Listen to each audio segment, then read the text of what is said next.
Hey, DC Wright-Hammer here. In this episode of Writer's Row, I'll be doing an indie author book review of The Little Demons Inside by Micah Chaim of the Eudaimonia series. This is book one.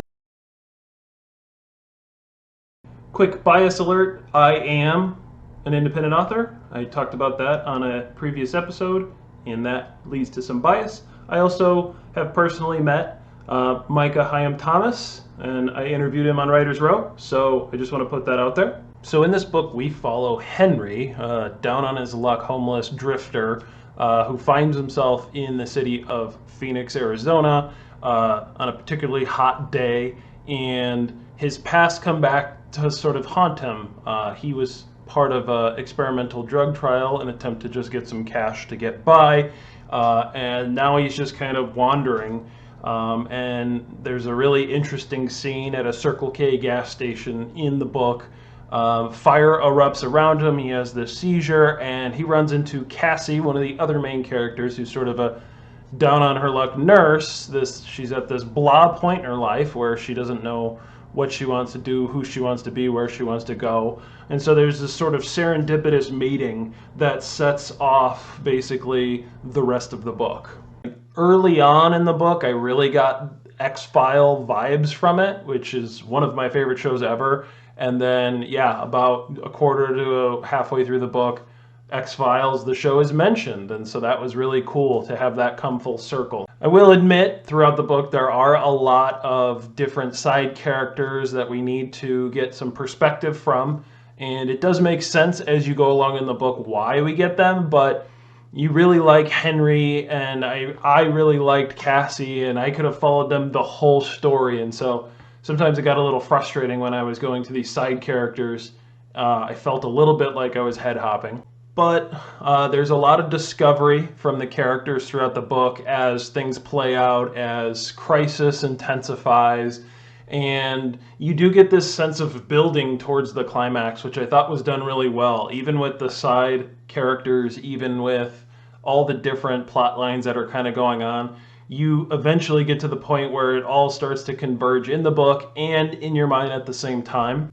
And at the end of the book, there's a lot of supernatural elements, which really reminded me of Stephen King. I read Revival, which a lot of people didn't like, but it was one of the books I really liked from Stephen King, where the whole book was not really like horror, but then the end of the book has horror elements in it. And I think that Thomas in this book was really able to sort of pivot in a way that makes sense and not force the horror and supernatural elements, sort of building up to that.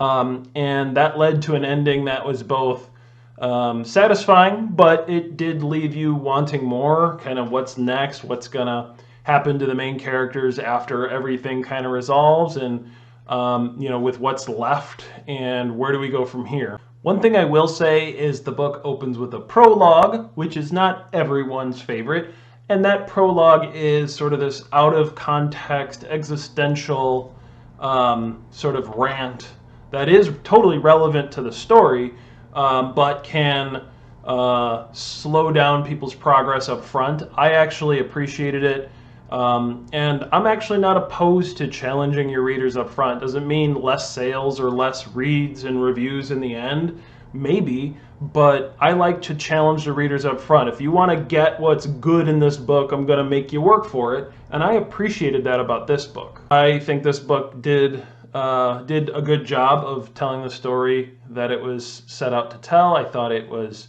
good. I would give it 4.5 stars if I could, but because I made that other video, I do round up for independent authors and that can put out a decent book while maintaining a regular day job and a life and everything. They're not full-time writers. So I will be giving this book, again, Little Demons Inside by Micah Chaim 5 stars. So there you have it, the first indie author book review official that I did as part of Writer's Row. If you like this content and other content I've been putting out, please subscribe down below. Give this video a thumbs up, and I will catch you all next time.